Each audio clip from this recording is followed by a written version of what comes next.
Gotham City is haunted by crime, tragedy, and the ghosts of its own making. But one ghost stands apart, the Red Hood. He's not just a memory, he's a challenge to everything Batman stands for. Once, he was Jason Todd, the second Robin, a boy with fire in his heart and a chip on his shoulder.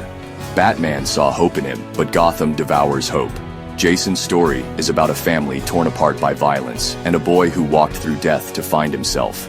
The name Red Hood is a piece of Gotham's history. Once worn by the Joker, now reclaimed by Jason as a weapon. By taking that name, Jason turned a symbol of chaos into a tool of brutal justice. It was a declaration. The old rules are dead, and he's the one who killed them. This is Case File 357, The Tragedy, Resurrection, and Aftermath of Jason Todd. We'll look into the heart of the Red Hood, exploring the pain that drives him and the code that guides him. His journey is a dark mirror to Batman's crusade. It forces us to ask, what is justice? What is revenge? And what does it mean to be a hero in Gotham? The Red Hood is not just a villain or a vigilante. He's a question mark, a reckoning. His story is a legend born from ashes, and it's far from over.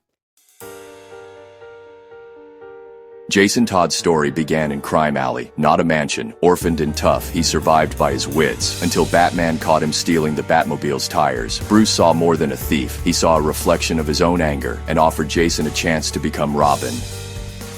Jason wasn't like Dick Grayson. He was a brawler, raw and aggressive, with a storm always brewing beneath the surface. Training was brutal, but Jason's determination made him a valuable partner. Their bond was complicated, part father and son, part commander and soldier. For a while, Jason found purpose and family with Batman. He fought bravely, wanting to prove himself worthy of the trust placed in him. But the darkness inside him never faded. His methods grew more brutal, foreshadowing the tragedy to come. Still, Jason embraced his role, bringing a street-level toughness to the dynamic duo. He was proof that even a kid from Crime Alley could make a difference. But the fire that made him a great Robin would also lead to his downfall. This bright chapter was always heading for a violent end, and Gotham was waiting. Jason's search for his mother led him into the Joker's trap. The clown used Jason's hope as bait, luring him to a warehouse in Ethiopia. There, the Joker unleashed his cruelty, torturing Jason with a crowbar, laughing as he broke the boy's body and spirit. Batman raced to save him, but was too late. The Joker left Jason and his mother with a ticking bomb. With his last strength, Jason tried to save her, but the explosion claimed them both. When Batman arrived, all that remained was rubble and loss. Jason's death carved a permanent scar on Bruce Wayne's soul.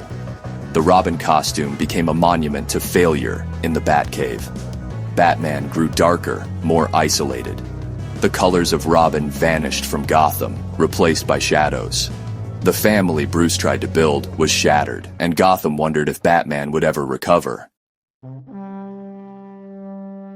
Death wasn't the end for Jason Todd. Ra's al Ghul, feeling responsible, exhumed Jason's body and submerged it in a Lazarus pit. The pit restored his life, but shattered his mind. Jason clawed his way back, reborn in agony and rage. The trauma of his murder burned in his memory, amplified by the pit's fury. He wandered the world, a ghost haunted by one question. Why hadn't Batman avenged him? This question became his anchor. His confusion and pain hardened into cold fury at the Joker and at Batman for letting the Joker live. In Jason's eyes, Batman's code was a betrayal. The boy who died was gone. In his place, something new and dangerous began to take shape. Jason set out to become more than a fallen Robin. He became a weapon. He trained with assassins, marksmen, and strategists, pushing himself to the edge. Unlike Batman, Jason embraced guns as tools of efficiency. He studied Batman's methods and weaknesses, preparing for war on two fronts: Gotham's criminals and Batman himself. He built himself into a perfect soldier, part vigilante, part general. When he returned to Gotham, he claimed the name Red Hood, seizing his trauma and turning it into power. He was ready for his own brand of justice, the skills, the knowledge, the will. He had it all. The Red Hood was born from tragedy, forged for vengeance, and Gotham would never be the same. The Red Hood is a master of combat, a dark reflection of Batman's own training. He fights with explosive power and relentless aggression, aiming to break bones and instill fear. His greatest departure: firearms. Jason is a crack shot, his pistol central to his philosophy. For him, Batman's refusal to kill is a fatal flaw. Jason's willingness to kill makes him unpredictable and dangerous. He's also a brilliant strategist with intimate knowledge of Batman's operations and psychology. He orchestrated gang wars, taking control of Gotham's underworld to enforce his own lethal rules. His tech rivals the Batcave. His helmet is advanced, his gadgets deadly. Red Hood is detective, warrior, and general. An arsenal and one vengeful vigilante, he's one of Gotham's most formidable figures. The Red Hood's code is simple. The punishment must fit the crime. For Jason, murderers deserve death, no exceptions. This puts him in direct conflict with Batman's no-kill rule. Jason sees Batman's restraint as negligence, allowing evil to thrive. He targets the worst criminals, enforcing his own brutal order. He controls crime, dictating strict rules. No dealing to kids, no random violence. Break his rules, face lethal judgment. The Lazarus Pit amplified his rage, leaving him haunted by his own murder. He believes some criminals are beyond redemption. As Red Hood, he refuses to be a victim again. His war is as much against his own demons as Gotham's.